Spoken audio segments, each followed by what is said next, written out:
With standardization at the turn of the last century, birthstones became a cultural norm in Western society. Though scarcity has changed the list occasionally, most people when asked can readily tell you their birth month's stone. But where and when did the practice of assigning gemstones to a birth month come from? This is the first in a 13-part series on birthstones. But before we address each individual stone, it's important to address this and several other questions. To quote one of the greatest works of science fiction, a beginning is the time for taking the most delicate care that the balances are correct. Name that book. But before we add historical context to birthstones, please consider liking, commenting, and subscribing. And check the description of this video for other links relevant to this channel. Your support is greatly appreciated. Let's begin. It is important to note for this series that we will be addressing the more classical list of stones that the majority of people will likely be familiar with. In recent years, to address costs and rarity of various gems, the gemstone industry began creating alternate lists of stones, which is slowly morphing into a single combined list with multiple stones for each month. Which makes sense if you think about it, as more accessible stones makes for more sales. Our modern idea of birthstones is generally attributed to the arrival of Jewish gem traders to Poland in the 18th century, and in 1912, the National Association of Jewelers, or Jewelers of America at the time, defined the modern list of stones. If you are a student of history, however, you'll likely feel that this concept must have deeper origins. After all, armies don't form overnight, and neither do beliefs or ideas in general. Many scholars claim to be able to trace the concept of birthstones back to a series of scriptures in the Bible. The story can be found in Exodus chapter 28 and verses 15 through 18.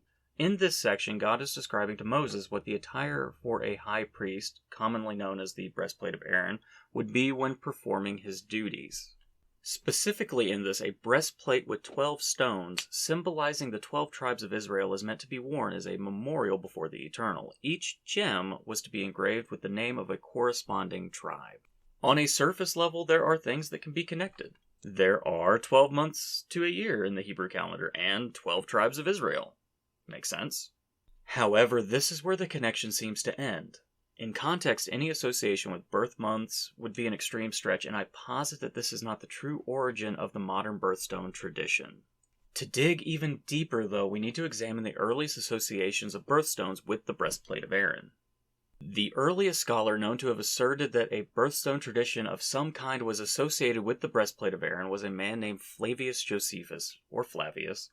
Josephus was a first-century historian most known for his works The Jewish War, CE 75, and Antiquities of the Jews, CE 94. Josephus fought in the early revolts that culminated in the destruction of the Herodian temple, but defected to Rome after his capture. Yet it is important to never forget the world that Josephus lived in and was paramount as frame of reference. He was a Jew living in the world of Hellenism, or Greco-Roman culture. And he was a member of a people divided.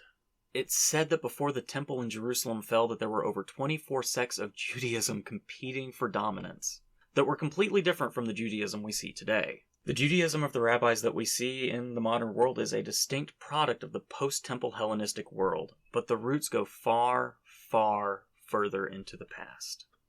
Long before the destruction of the temple and the banning of Hebrews in Jerusalem, these were a people in a state of identity crisis. In 587 BCE, half a millennia before the destruction of the Herodian temple, the kingdom of Judah was conquered and led into captivity by the superpower of the Near East in that day, Babylon. And ever since, the Jews were forced to improvise and adapt in an attempt to survive, oftentimes incorporating beliefs and institutions from the surrounding cultures. And they were dispersed through many cultures. It is most evident in synagogues. These were their places of worship. For instance, a synagogue dating back to at least the 3rd century CE was found with zodiac symbols and representations of the sun god Helios, which may seem a little odd to most people who look beyond the surface. Just like every other Jew of his day, Josephus lived in a culture morphed significantly by the Zoroastrian, Babylonian, and Hellenist cultures around him. Did you spot it?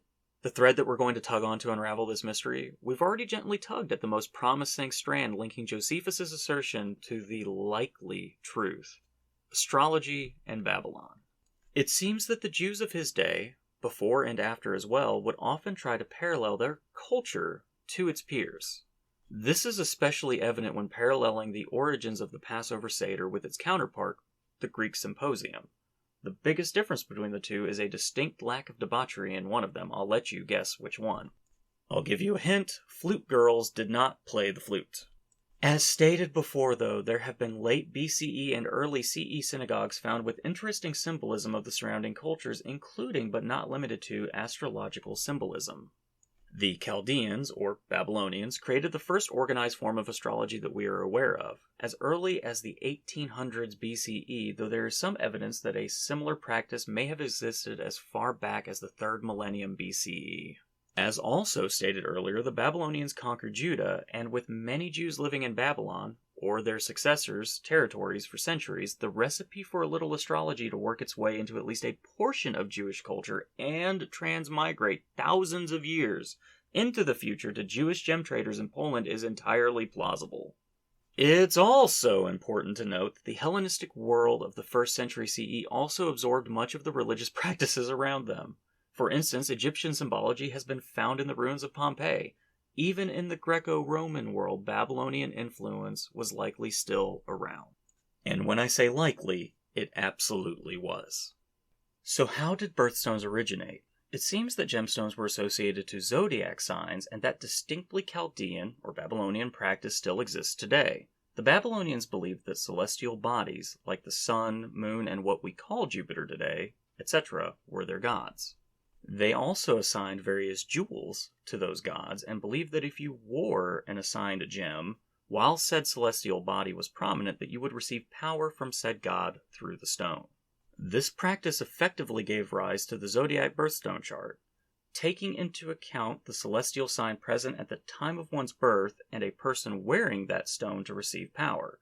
Receiving some kind of boon or mystical effect from a stone was also a belief in other civilizations, like the Egyptians. But which came first? That is a hard question to answer, and it's likely that the influences of several gave birth to the modern metaphysical movement we see today, rather the rebirth of very ancient religious beliefs. It is interesting, though. Josephus may have been the first we found to have said birthstones had a biblical connection, but that almost certainly came from centuries mixed in among a people that already had birthstones. The modern practice we see today is a distinctly westernized spin on the traditional. In summary, the Babylonian people, or Chaldeans, conquered Judah in 587 BCE, and in the centuries that followed, portions of the Jewish community absorbed aspects of Chaldean and other cultures. They even attempted to create ties between the portion of scriptures that they had and the practices of those cultures, clearly in a somewhat successful manner, considering many prominent scholars have endorsed the Breastplate of Aaron narrative for literal millennia. Yet the concept of birthstones has origins potentially centuries older and with an entirely different people, and that should not be ignored. However, regardless of the origins, birthstones have become a huge and established industry in the Western world. The next chapter of the story will take us into a deep dive of January's birthstone garnet. We'll look at how it forms, where it comes from, any interesting history associated with it, and any common beliefs surrounding this exciting gem. Thanks for watching, and let me know your thoughts in the comments below. I'll see you in the next one.